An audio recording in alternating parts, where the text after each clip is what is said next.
బాగా ముందరికి పోవాలి, దానికి మన వంతు సాయం చేయాలి, మన వంతు విధులు నిర్వహించాలి అనేది మనసులో ఉండాలి. అంటే ఒక డాక్టర్గా కానీ, ఒక ఇంజనీర్గా కానీ, ఒక సైనికునిగా కానీ, ఒక రైతుగా కానీ, ఏ ఫీల్డ్లో అయినా కానీ మంచిగా మనము ఏ బిజినెస్ చేసినా కానీ అది ప్రజల కోసమే అనమాట. అంటే దాంట్లో మనం పాజిటివ్గా అంటే కన్నా ఏ బిజినెస్ అయినా ప్రజలకు పనికి వచ్చేది. ఎవరు ఏం చేయకుంటే కానీ ప్రజలు మనం ఉండలేము. మనం లాక్డౌన్లో చూసినాం, అందరూ లోపల ఉంటే మనం చాలా ఇబ్బంది పడినాం. అందుకు కాబట్టి ఎవరి వాళ్ళ పనులు అందరు చేసుకొని దేశాన్ని ముందుకు తీసుకోవడానికి స్ఫూర్తిగా ఈ దినం మనం జరుపుకోవడం జరుగుతుంది. ఇంకొకటి రెండోది, మనం ఇప్పుడు సమస్యలు ఎవరికి వచ్చినా కానీ ఫోన్ చేయండి. ఒకవేళ ఫోన్ నేను ఒకవేళ డ్రైవింగ్లో ఉన్నప్పుడైనా, మోటార్ సైకిల్లో ఉన్నప్పుడైనా కానీ, ఏదైనా మీటింగ్లో ఎత్తకునే కానీ నేను మళ్ళా చేసి మాట్లాడతాను. ఒకవేళ వాట్సాప్లో మెసేజ్ పెట్టి నేను చూసుకొని రిప్లై పెడతా. అందుకు కాబట్టి ఎవరైనా సమస్య కడుపులో పెట్టుకోకుండా ఎవరికి ఏ సమస్య వచ్చినా చెప్పండి. అది ఎట్లా సాల్వ్ చేయాలనేది మనం ఆలోచించి కమిటీలో మేము 4-5 మంది పోయి పోలీస్ సమస్యనా, రెవెన్యూ సమస్యనా, ఇంకా వేరే ఏదైనా ఇండివిజువల్స్ పక్కలో ఉండే వాళ్ళ సమస్యనా అది తెలుసుకొని దాన్ని పరిష్కారం అయ్యేదానికి ఆలోచన చేస్తాం. అంటే ఒక్కరు ఆలోచన చేసేది కాదు, 4 ఆలోచన చేసే దానికి ఒక పరిష్కారం స్మూత్గా పోయేదానికి. మనం ఎవరిని ఎక్కువ మనం బలవంతంగా కొట్టడము, తిట్టడము చేయాల్సిన పని లేదు. మనం పోయి నిలబడితే చాలు. మనం అందరూ మనకు అనుకూలంగా మాట్లాడతారు. మనం అన్యాయంగా ఏది మనం పోవడం లేదు.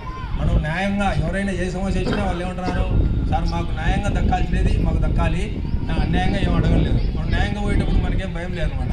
మనం కలెక్టర్ దగ్గరికి పోవచ్చు, ఎమ్మెల్యే దగ్గరికి పోవచ్చు, ఎంపీ దగ్గరికి పోవచ్చు. మనం న్యాయంగా పడతాం కదా. మనం అన్యాయంగా మన ఎక్సైజ్ మనీ ఎవరైనా అన్యాయంగా మాకు ఇది కావాలా, భూమి కావాలా, ఇల్లు కావాలా, మాది ఇంత స్థలం పోయిందని ఎవరు చెప్పరు. అందుకు కాబట్టి మనం ఏ దానికైనా పోదానికి చాలా సమస్యలు ఉన్నాయి. చెప్పడానికి ఎక్కువ టైం పడుతుంది. అందరూ వచ్చిన వాళ్ళందరికీ కూడా మేము పోయినాం. సమస్యలు పోయింటే ఒకటి ఇది కూడా మన ఈడ మర్డర్ జరిగిన దాంట్లో కూడా మన ఎక్సైజ్ ఆయన వచ్చినాడో రాలేదు ఈరోజు. దాంట్లో ఆయనకు ఫోన్ చేసి దాన్ని ఇరికించని ఎస్ఐ ఫోన్ చేసి నువ్వు రా, ఒప్పుకోరా, అది రా, ఇదిరా అని అన్నాడని. ఆయన పేరు ఏం పేరంటే మన ఈశ్వరెడ్డి సార్ అని నాకు ఫోన్ చేసినాడు. ఇట్లా సార్ నువ్వు పిలుస్తున్నాడంటే, నువ్వు కాదు కదా, నువ్వేం ఇన్వాల్వ్ కాదు కదా అంటే, నేనేం ఇన్వాల్వ్ కాదు సార్ అంటే, మళ్ళీ సరేలే పోదాం. నువ్వు ఇన్వాల్వ్ కాకుంటే మనమేం భయం లే.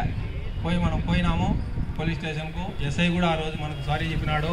సార్ ఇట్లా పేరు అది ఆయనది తులసీశ్వరెడ్డి అనేది, ఆయనది బల్లారం అనేది, ఆయన ఆ ఏరియాలో నిన్నాడు కాబట్టి మాకు మొబైల్ ట్రాక్ అయింది కాబట్టి మేము ఆయన అట్లా మాట్లాడినాము, అది సారీ సార్ అని చెప్పినాడు.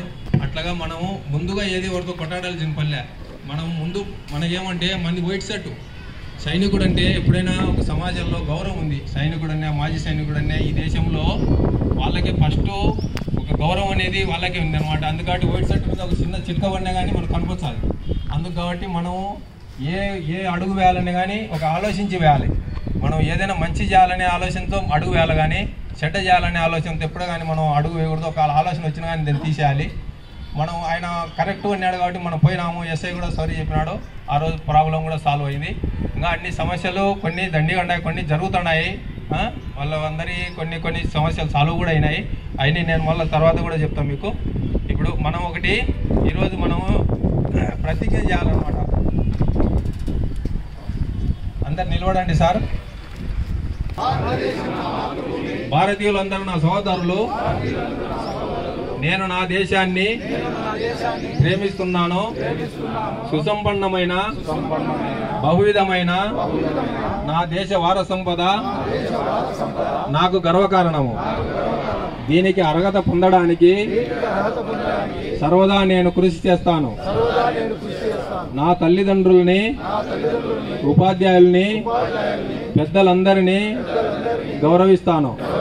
ప్రతి వారితోనూ మర్యాదగా నడుచుకుంటాను. జంతువుల పట్ల దయతో ఉంటాను. నా దేశం పట్ల, నా ప్రజల పట్ల సేవానిరతితో ఉంటానని ప్రతిజ్ఞ చేస్తున్నాను.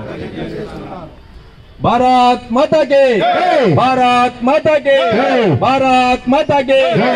జై జవాన్, జై కిసాన్, జై జవాన్, జై కిసాన్, జై జవాన్, జై కిసాన్. అమర్ జవాన్, అమర్ జవాన్, అమర్ జవాన్ జిందాబాద్, అమర్ జవాన్ జిందాబాద్. జై హింద్. సార్ ఒకటి మనకు సార్ కూర్చోండి అందరూ.